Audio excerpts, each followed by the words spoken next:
Sekejap sekarang kita nak review lightsaber. Kita review sekarang. Sebelum ni saya dah buat. Tapi dia keluar asap kan.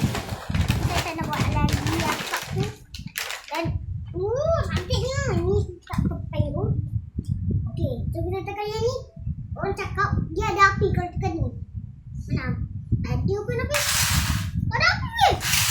Oh, api. Pertama ni tak apa guys. Wow, orang cakap ada 8 warna. Untuk kawan ke? Boleh.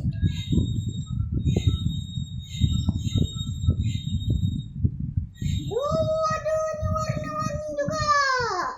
Mantap. Orang tu. Ini paling cantik ni. Sebab ni memang cantik. Jom kita tukar. Kita cuba warna-warni balik. Kalau kita tekan sekali lagi, oh dia kembali lagi. Oh, dia ada warna merah tu.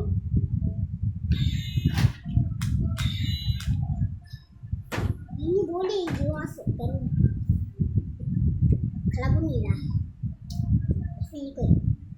Maksudnya ada. Ada mantap. Kita tutup. Dia rasa dia macam nasi. Okey, jom kita buat macam ni. Buat tengok cantik.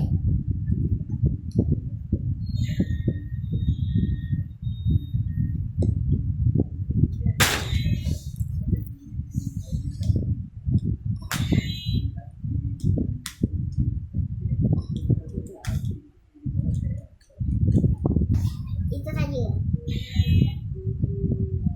Cuma masalah dari kita jumpa lagi dalam next video. Bye bye. Assalamualaikum warahmatullahi wabarakatuh.